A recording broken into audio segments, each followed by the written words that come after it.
नमस्कार, capital TV देख रहे हैं आप। मैं हूं आपके साथ पूजा। ब्रेकिंग नाउ में बड़ी खबर आपको बता रहे हैं।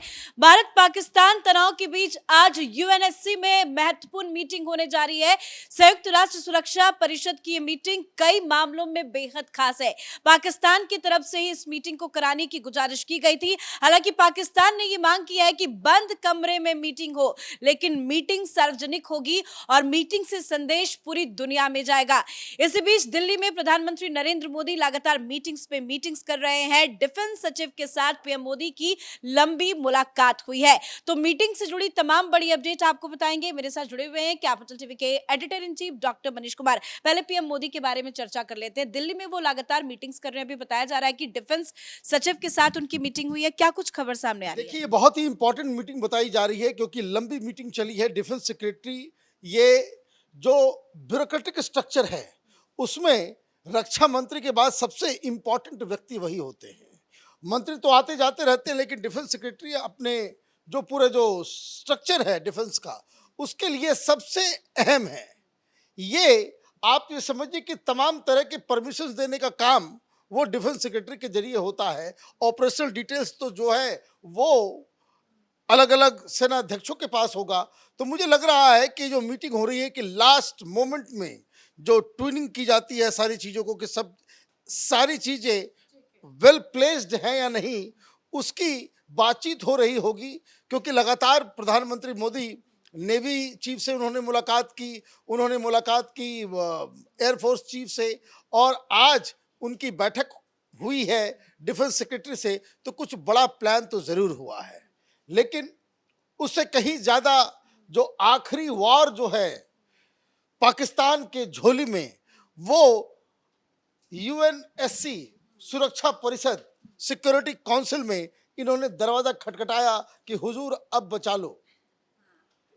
ये हम लोग तो अभी बहुत टेलीविजन पे आकर के भाषण दे रहे हैं, गिदल भभकियां दे रहे हैं, लेकिन ये मोदी छोड़ेगा नहीं, बचा लो हमको। तो पहले ये क्यों गया, कैसे हुआ, क्या है पूरी कहानी, उन सब पे मैं जाऊंगा। लेकिन जो सबसे बड़ी चीज जो है, सबके दिमाग में जो पहला जो सवाल आ रहा है, कह रही यूनाइटेड नेशन सिक्योरिटी काउंसिल में चला जाएगा तो वहां क्या होगा, वहां कहीं कुछ तो होने वाला तो नहीं है, चाइना उसके साथ तो नहीं खड़ा हो जाएगा। तो पहले उसको ही समझ लेते हैं। Once you ask for a close door meeting, ठीक, तो आप ये समझ लीजिए कि यूएनएससी से ऑलरेडी पाकिस्तान को झटका लग चुका है।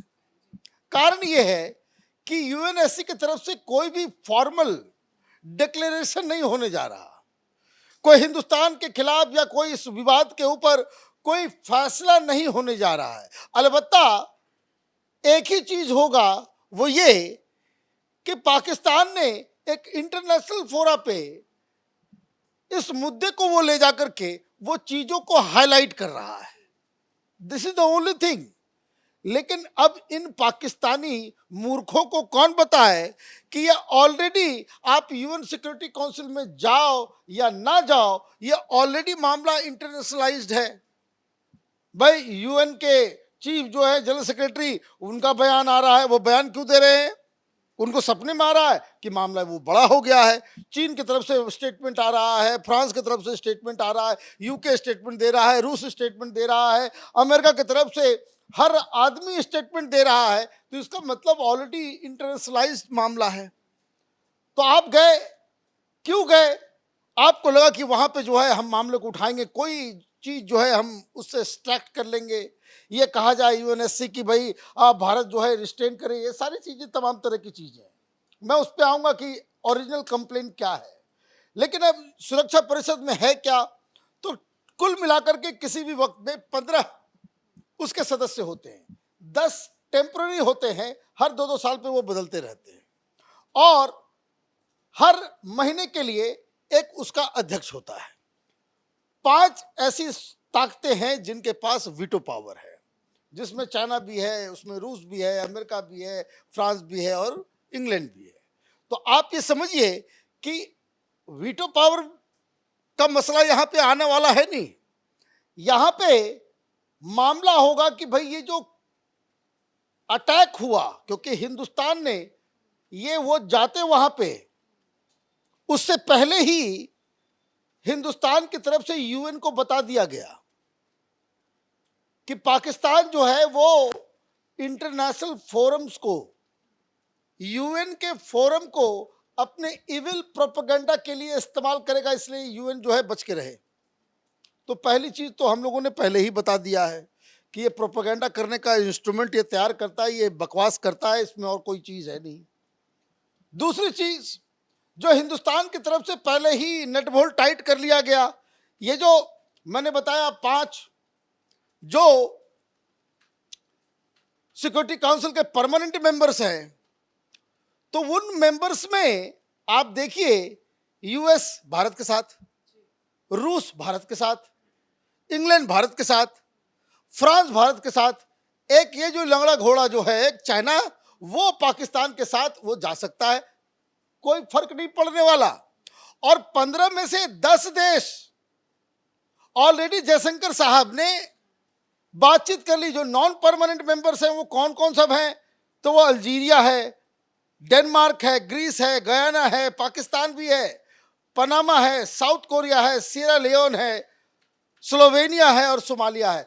इन 15 देशों में से 10 देशों का समर्थन ऑलरेडी हिंदुस्तान के पास है।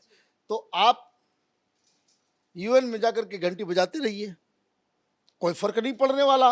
इसलिए वो जो मीटिंग्स हो रही है उससे कोई हिंदुस्तान को फर्क नहीं पड़ने वाला।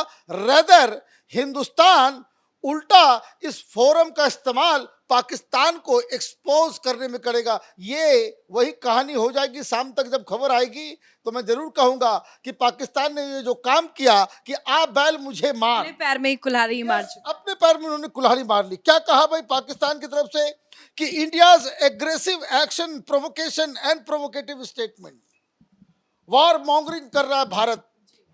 अरे न्यूक्लियर बॉम्ब का धमकी दे रहे हो तुम, और प्रोवोकेटिव जो है भाषण हम लोग दे रहे हैं। तुम घर में घुस के हमारे 26 इनोसेंट लोगों को हिंदू का पहचान करवा करवा करके तुमने यहां पे लोगों को मारा कि ताकि इस देश में हिंदू मुसलमान के बीच दंगा भड़क जाए। वो हुआ नहीं, तुम्हारा ये इविल डिजाइन फेल हो गया। तो अब तुम चीख रहे हो, चिल्ला रहे हो, लेकिन ये गए। तो जैसा कि मैंने बताया कि इसमें हर महीने के लिए एक एक देश जो है वो बनता है अध्यक्ष। अभी ये मसला जो है ग्रीस के पास है। तो प्रेसिडेंट की तरफ से जो चीफ है, अभी जो चेयरमैन है, उनकी तरफ से क्या कहा गया, we express our condolences to the government of India and Nepal and other families of the victims. तो ऑलरेडी ये लोग इस घटना को लेकर के चीजों को कंडेम कर चुके। नेपाल का भी एक व्यक्ति की मौत हुई थी, तो नेपाल और इंडिया के में जो है वो उनको जो है ऑलरेडी कॉन्डोलेंसेस दिए गए हैं। अब मेन मीट समझिए कि उसमें जो पूरा जो वक्तव्य है उसमें क्या मूल तत्व है उसका। This is a matter of principle. UNSCN के जो चेयरमैन वो कह रहे हैं कि ये तो जो डिस्कशन हम लोग कर रहे हैं ये मैटर ऑफ प्रिंसिपल का मामला है। और क्या है हमारा principle, we condemn terrorism in all forms. कि ये जो टेररिज्म है उसको किसी भी चरित्र का हो, किसी भी रूप का हो, कहीं भी हो, उसको हम कंडेम करते हैं। वेरेवर इट हैपन्स, कहीं पे भी दुनिया में होगा वो हम उसके साथ खड़े नहीं होंगे। तो मामला तो यहीं पे ओपन एंड शट हो गया, मामला खत्म हो गया कि भाई टेररिज्म आपने किया है, इसमें तो कोई डाउट नहीं है, ये इस्लामिक टेररिज्म है, ये भी सारे लोग बोल रहे हैं। अमेरिका की सरकार का इसके ऊपर पूरा का पूरा ये है। और ये कहा जा रहा है कि लेकिन दोनों न्यूक्लियर देश है इसलिए थोड़ी चिंता जरूर है, लेकिन न्यूक्लियर तो हम इस्तेमाल करेंगे नहीं। हम तो उस पॉलिसी पे चलते हैं कि नो फर्स्ट यूज, हम पहले इस्तेमाल नहीं करेंगे। This is our principle. तो जब हम पहले इस्तेमाल नहीं करेंगे तो हम तो न्यूक्लियर मारेंगे ही नहीं कभी, हम तो हमेशा रिस्पॉन्ड करेंगे। तो ये बात, ये पाकिस्तान उसी में जो है उल्टा फंसा हुआ है। अब क्यों गया ये, अब ये क्यों गया है, वो इसलिए कि कल तक ये गिदर भपकी दे रहा था, आपने अच्छा लगाया, तस्वीरें जो है आपने लगा दी, यही तो मेन कारण है। एक्शन का असर दिख रहा है। यही मेन कारण, ये जो कांव कांव चिल्लाता हुआ जो यूएनएससी गया है, इसी तस्वीरों की तो वजह से। ये चिनाब नदी की तस्वीरें हैं, जो सूख गई है। ये हिंदुस्तान में ये बीबीसी वाले, ये रवीश कुमार, ये वाजपेयी, ये जो जितने भी ये सब दलाल किस्म के लोग हैं, ये कह रहे थे पानी तो रुक ही नहीं सकता। अब दिख रहा है उनको पत्थर नजर आ रहा होगा। पत्थर नजर आ रहा है। बगलीहार डैम को बंद कर दिया गया, वहां नदी सूख गई है, तो वही चिंता। भाई पूरा पाकिस्तान रेगिस्तान बन जाएगा। सिंधु का पानी नहीं होगा तो ये पूरा का पूरा रेगिस्तान हो जाएगा। ये जो आप देख रहे हो जैसलमेर, बाड़मेर, वो जो राजस्थान की जो रेगिस्तान है, वो तो एक्सटेंड करते हुए बलूचिस्तान क्रॉस करते हुए अफगानिस्तान पहुंच जाएगा। बीच में एक घास तक नहीं पैदा होगा अगर पानी जो है हम लोगों ने रोक दिया। इसीलिए वो बौखलाहट में गया हुआ है और वो ये कह रहा है कि जो संधि तोड़ी गई है ये जो है बहुत बुरा हुआ है। यूएनएससी जो है वो भारत के ऊपर दबाव डाले। कोई दबाव नहीं। आप गोली चलाओगे तो उसका जवाब दिया जाएगा। ये हिंदुस्तान वो हिंदुस्तान नहीं है।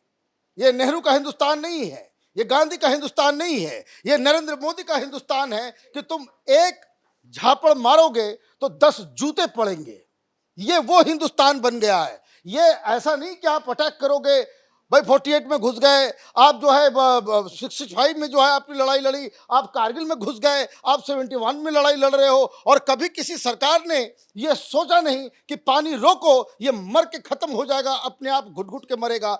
ये मोदी ने किया है और ये बंद नहीं होगा। एक और मैं जानकारी आपको दे दूं, कल एक और स्टील मिनिस्ट्री की तरफ से एक एडवाइजरी जारी की गई है। देश में जितने भी स्टील कंपनियां हैं जो स्टील बनाती हैं, उनको कहा गया है कि भाई हमें बहुत सारा कंस्ट्रक्शन करना है, डैम बनाना है।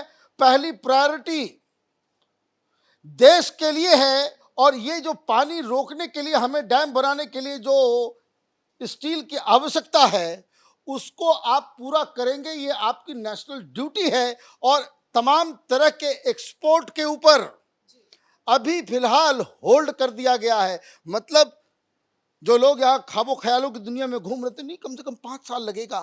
सब इंजीनियर बन गए थे रवीश कुमार टाइप के लोग कि पानी तो नहीं रुक सकता, पॉसिबल ही नहीं है। यही कह पॉसिबल ही नहीं है। ये तस्वीरें जो दिख रही है ये पॉसिबिलिटी नहीं है। अरे मूर्खों, अभी तो गर्मी की शुरुआत हो रही है। अगले 2 महीने में वहां गृह युद्ध की स्थिति पैदा हो जाएगी अगर चिनाब को रोक दिया गया। क्योंकि चिनाब, ये जो इंडस रिवर सिस्टम है जो पाकिस्तान में बहती है, उसका सबसे बड़ा जो चंक पानी का जो आता है वो चिनाब के जरिए आता है। ऑलरेडी प्रधानमंत्री मोदी ने जो कुछ भी पानी जाता था 3 रिवर, कोई इसके बारे में चर्चा नहीं कर रहा कि रावी, व्यास और सतलज, इसके पानी को तो ऑलरेडी रोक दिया गया है। ये 0 वाटर जा रहा है उधर। ये 3 नदियों के ऊपर तो पूरी तरीके से बंद है और चिनाब को बंद किया गया है। खुशखबरी 2-3 दिन में मिलेगी कि कुछ और व्यवस्था किया जा रहा है कि ये जो झेलम नदी है वो अगला टारगेट है, उसके पानी को भी डाइवर्ट करने की व्यवस्था की जा रही है। तो मुझे लग रहा है कि ये जो पाकिस्तानी जो चिल्ल पों कर रहे थे इधर से उधर और यूएनएससी जाकर के एक प्रोपेगेंडा कर रहे हैं, वो पाकिस्तान के लोगों को टोपी पहना रहे हैं, शाम तक इस मीटिंग से हिंदुस्तान को कोई नुकसान नहीं होने वाला। उल्टा पाकिस्तान अपनी पैर पे कुल्हाड़ी मारने के लिए वो सुरक्षा परिषद गया है। सर अपडेट के लिए तो चुनाव सूख रहा है और यही पाकिस्तान की तबाही की तस्वीरें हैं। पाकिस्तान बड़ा बेताब था कि यूएनएससी की बैठक हो जाए, संयुक्त राष्ट्र सुरक्षा की बैठक आज होनी है, लेकिन कहीं ना कहीं ये जो गुजारिश पाकिस्तान की तरफ से की गई थी कि मीटिंग बुलाई जाए, ये पाकिस्तान अपने ही पैरों पे कुल्हाड़ी मार चुका है। क्योंकि मीटिंग में पाकिस्तान पूरी तरह से एक्सपोज्ड होगा और लगातार भारत की तरफ से जिस तरह से झटके पे झटके दिए जा रहे हैं वो पाकिस्तान के लिए बड़ा झटका है। लगातार पीएम मोदी बैठक भी कर रहे हैं। इस बड़ी खबर में मेरे साथ फिलहाल इतना ही। कैमरा पर्सन रवि के साथ मैं पूजा, कैपिटल टीवी।